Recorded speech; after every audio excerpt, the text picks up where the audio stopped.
What has been your biggest challenge in planning? I think my biggest challenge in planning is actually working with people who are anti-development, and it's just like getting to sort of speak to them and explaining to them what the development actually is. And dare I say, the sort of biggest challenge in sort of planning is actually sort of providing a response to secure the confidence of the local community. They're all very sort of they've got concerns, but these concerns are unfounded. They've sort of read something in a paper, or they heard something from a friend, they've seen it on Facebook, but it's just sort of, sort of speaking to them as humans and just explaining to them in sort of plain English what the impact of a development is. Like, will it be harmful to them? No, it won't, because of the reasons. It's just like, settling people's fears, the fear of development, and, dare I say, like people have these fears because they don't understand what's actually occurring. And it's that fear of change, isn't it? They're frightened of change because they don't understand it. Yeah. I think that's a really good answer. It's really good. What about you, Doug? What's your biggest challenge in planning being there? Well, there's quite a few, isn't there? So where do I start, really? But obviously, I mean, just again, fully agree with what you're saying, Kenny. And I think, for ourselves as a consultant working in the private sector, I think it's really important that you set out the positives and like have that ability, because good schemes will have positives, and they can be designed and evolved in a way that maximise benefit for local people. So you can do things like that. And then I think the other key thing for me is it's just the small little amendments and policy. This rather than just looking at it sort of more holistically and having like a key plan and saying these are our objectives, and then having sort of policy to deliver it. It's all these sort of small changes which aren't linked up. So it all becomes a bit disparate. It goes in different directions. Like, I think people talk about BNG, and it's like we're getting, like Labour is saying, let's build out brownfield first. That's always been supported in policy for a long time in the planning area. But then we've got BNG, and then we've got open mosaic habitat. So you're ending up with brownfield sites in the middle of a town with open mosaic habitat, which you can't develop because of this policy. So it's trying to work out what our objectives are, what our key ones are, and then having the policy to deliver it. And then beyond that, I've worked at local planning authorities, as have you. I've still got friends and colleagues who do, and they need better resourcing, and we need more people in it so we can speed up decisions, because we all deal with large businesses, lots of money involved, and those delays, we would pay higher. We've just had an increase in 30% in planning application fees. They weren't ring-fenced, the planning department. That's right. That's a poor decision, because if you put it put it back into planning, you'd speed up decision making, then you get economic growth. We need economic growth at a local level across the wider country, and then that growth will deliver what the country needs. And it's interesting that comment you made there, because as you know, I sit on the British Chambers of Commerce by being Vice President and soon President of Barnsley and Rotherham Chamber. That was fed back, and at the policy level from the British Chamber of Commerce, they're pushing that to government, that they need to ring-fence planning fees. There's also some funding that government's proposing where they will train planners to go into government and to go into local authorities to try and get that staffing level up. So those sort of concerns, they are being pushed through how we can do with lobbying. Yeah, I think Labour last year announced funding for more planning officers, but I think it equated to 300. Well, there's 600 over 600 authorities, so that's half a post per authority. It's just not enough. No, and I think also having sort of proactive policy also. This sounds, sort of quite regionalist, but it's not. I think we need to sort of move, this sort of development focus, with regards to sort of residential land, sort of commercial office space, more away from sort of London, sort of towards the north. I think, coming here into Barnsley and seeing how it's sort of developed over the last sort of 10, 15 years, I'm just really pleased. And I was driving in and I was admiring how this town has sort of developed. It is sort of very different, but again, this sort of amount of development and just reinventing itself only comes from people who are actually actively interested in the planning system and also sort of lobbying, this interest groups as well, you know, And there's been to some sort of make big this happen. schemes. Yeah. I mean, just for context for people, we're sitting in the Digital Media Centre in the centre of Barnsley, and Kenny's talking about the recent development of the Glassworks, which is next to the station, which it has revitalised the town centre. Yeah. And it's a real change. But like good planning and good design equals great places. That's the cornerstone of planning, isn't it? And what we're trying to achieve. Yeah. And it can be done. That as a strapline, Doug. Yeah, I think the RTPI might have that. So, just moving forward, I ask everybody who I talk to in any of these sort of video or podcasts is, so Kenny, what advice would you give to somebody who wants a career in planning?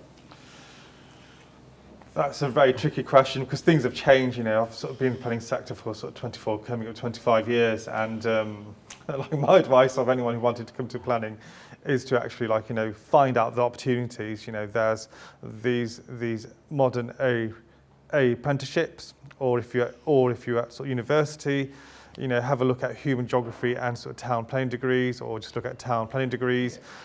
Get in touch, you know, with your local council for any sort of placements, but also like any sort of consultancies, you know, such as self for any sort of summer placements, you know, any sort of work experience, you know, that you can get, you know, please do get. Planning is a great career. It is very satisfying and it's quite challenging. But at the end of the day, though, we are all working as a force, as a profession to actually to sort of support positive change, you know, positive sustainable change, you know, for sort of tomorrow's future. You know, that's what we're doing. We're ensuring that the sort of generation, you know, before us, they've got a future to be actually proud of, and to be a part of that, you can be a town planner.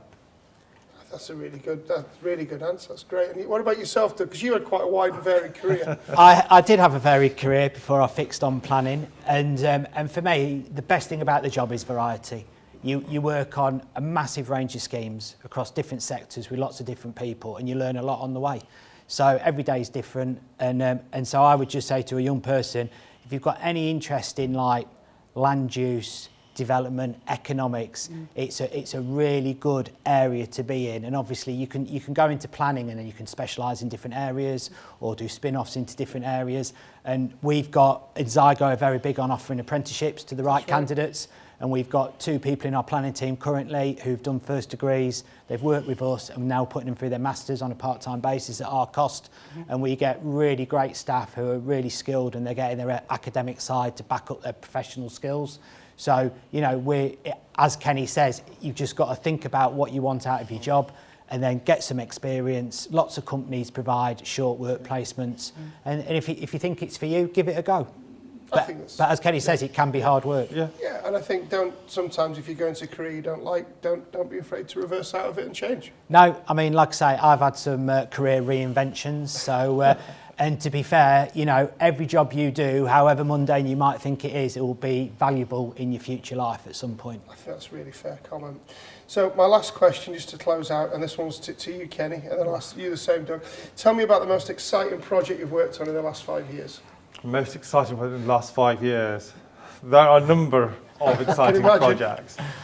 I think the most exciting project I've worked on the last 5 years, I think it has to be probably my sort of first solar farm approval in the sort of green belt on behalf of our clients, British Solar Renewables. It was a site that was heavily constrained by sort of policy, not just green belt. It was in the green belt. There was a landscape designation on it. It was within a designated landscape.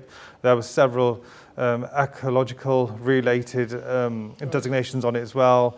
It was in flood zone 3, but we worked proactively, you know, with the local authority, with the local community, with our professional team as well, to actually secure approval first time round at sort of planning committee. So that's amazing.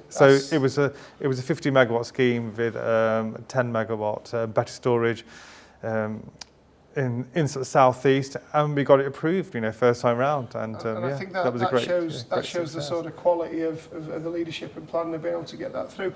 What about yourself, Doug? Yeah, I mean, I've had a bit of a think about this, and 5 years is a long time. There's a lot of projects, isn't there?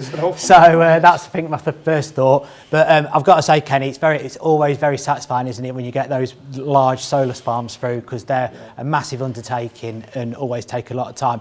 But I think I'm going to go, Matt, you'll remember this. Do you remember the Middlesbrough Health and Wellbeing Tower? I do remember. Yeah, Middlesbrough that was, Rugby and it Town. was like, we did so much work on that, and it was did. like working with Middlesbrough Council, and it was creating this massive tower, delivering affordable homes, Yeah. lots of green infrastructure. It was really out there. Yeah. And we did so much work. We did it with Historic England because it was next to the town hall. That was right, And yeah. we got everything in a really, really good place. And then the funding went. So we did all the preliminary works, we got everything agreed, did all this work with the architects. And then, so it was really, really interesting, really, really exciting, and also incredibly frustrating. But I think that sums up a planner's life. I think that's I totally agree with that. I totally agree, totally. Yeah. Excellent. Look, thank you for listening to our podcast today or watching the video.